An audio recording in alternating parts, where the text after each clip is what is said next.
ये जो लिंचिंग की बात है तो मेरे मन में हमेशा आता था कि ये कहां से वो राक्षस पैदा हो जाता है कि आप किसी को मार डालते हो। तो मैं गुजरात में करीब 3-3.5 महीने रफीक कुरैशी नाम से रह रहा था और पहले अहमदाबाद में जो कैटल ट्रेडिंग करते थे, जो बूचर्स थे, उनके साथ दोस्ती की।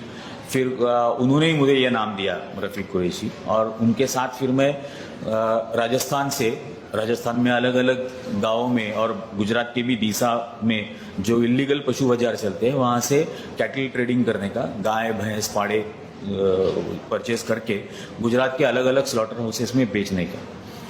तो ये मैं करता था और ये करीब 3-3.5 महीने चल रहा था। मैं खुद 32 ट्रकों में बैठ के अलग अलग दिनों पर मैंने ट्रैवल किया और बीच रास्ते में किस तरह से बजरंग दल एक्सटॉर्शन करता है।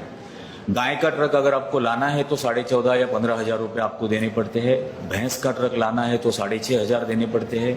पाड़ों का ट्रक अगर ला रहे हो तो 5,000 रुपये देने पड़ते हैं। और वो पालनपुर में चौधरी नाम के है बजरंग दल के, वो ये पूरा नेटवर्क चलाते हैं। मैं 30-32 ट्रक लाया था और उस दौरान मैं एक बार उनके पास भी गया उनको मिलने के लिए कि मुझे धंधा बढ़ाने का है, आप थोड़ा सा पैसा कम करो। और मैं बाकायदा स्कल कैप पहन के और पठानी ड्रेसेस वगैरह वो पहन के ही मैं घूमता था, रहता था। तो मैं उनके पास चला गया कि आप थोड़ा सा आपका फीस कम करो, मेरे को धंधा बढ़ाने का है। तो बोले कितना करेगा? तो मैं बोला मैं रोज 40 ट्रक लेके आऊंगा और मुझे बम्बई तक लेके जाना है। तो उन्होंने मुझे बोला कि नहीं, मेरी जिम्मेदारी गुजरात तक ही है। आपको अगर बम्बई लेके जाना है तो बलसाड़ में बाबूभाई देसाई नाम के दूसरा एक शख्स है हमारा, उसको महाराष्ट्र बॉर्डर क्रॉस करने के लिए अलग से पैसा देना पड़ेगा, उसका रेट अलग है। मेरा बलसाड़ तक का जिम्मेदारी है, तो वो आपको करना पड़ेगा। तो फिर मैंने उनको पूछा कि, और उनका एक रूल है कि चमड़ा उनको देना पड़ता है, मतलब जानवर काटने के बाद मुफ्त में चमड़ा उनको देना है और वो एक्सपोर्ट करते हैं। तो मैं उनको पूछा कि आपके धर्म में तो ये अलाउड नहीं है। तो उन्होंने बोला कि अभी आया है ना, तू बैठ चाय पी। तो मैं उसके सामने बैठ गया। तो उन्होंने बोला कि हाँ, हमारे धर्म में अलाउड नहीं है।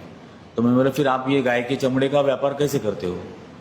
तो उसने बोला ऐसे दीवार पे लक्ष्मी की मूर्ति थी, तो उसने पूछा ये पता है क्या है? मैं बोला हाँ, कोई भगवान है। तो उसने कहा कि मैं इसकी पूजा करूँ या चमड़े की पूजा करूँ? तो मैं बोला साहब फिर हम भी तो वही चाहते हैं, हमको 2 पैसा मिल जाएगा। अगर आपने हमको थोड़ा पैसा दिया तो हमको भी 2 पैसा मिल जाएगा। उसने कहा कि तुम्हारा पेट भरने के लिए जितना काफ़ी है उतना मिल रहा है ना, उससे ज़्यादा जो है वो हमारा है। फिर काफ़ी बातें उसने उस वक्त बताई कि करीब रोज 1.5 करोड़ रुपया पालनपुर के वो जो अमीरगढ़ का चेक पोस्ट है वहां पर एक दिन में रोज 1.5 करोड़ रुपया इकट्ठा होता है। ईद के बाद आना, तब बात करेंगे, शायद कुछ थोड़ा बहुत कम करेंगे, तो ईद के बाद आना। उसने ये भी कहा कि बीच बीच में हमको लोगों को मारते रहना पड़ता है, क्योंकि जब किसी को मारते हैं तब 10-15 हजार 20,000 लोग डर जाते हैं और वो डर बरकरार रखना है, तो बीच बीच में मारते रहना पड़ता है। तो तू अचानक अलग नंबर के ट्रक में से ट्रैवल मत कर, कहीं फंस जाएगा एक आध दिन।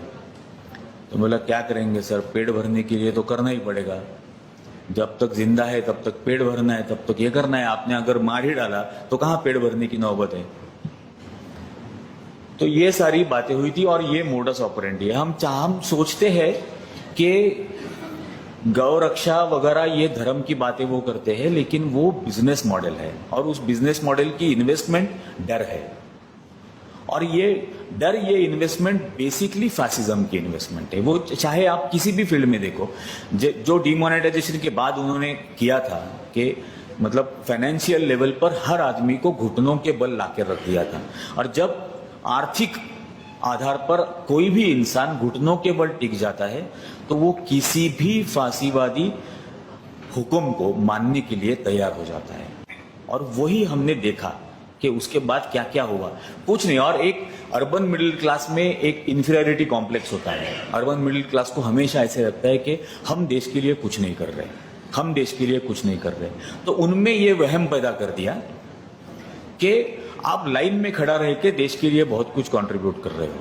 और वो खड़े हो गए और वो मतलब खड़े रहने की वजह के को जब हम जैसे लोग क्रिटिसाइज करने लगे तो वो हमको गालियां देने लगे, ये कहकर के बॉर्डर पे देखो जवान कैसे मर रहे हैं, हम 4 घंटे लाइन में खड़े नहीं रह सकते क्या। और ये बेसिकली इसलिए होता है क्योंकि उन्होंने उनका जो इंफीरियरिटी कॉम्प्लेक्स है उसको ट्रीट करने की कोशिश की, उसको एड्रेस करने की कोशिश की, और इसलिए ये पूरा बेवकूफ अर्बन मिडिल क्लास उनके पीछे दौड़ रहा था। लेकिन ये जाकर कभी कोई देखता नहीं है कि वाकई में ये क्या हो रहा है, ये किस तरह से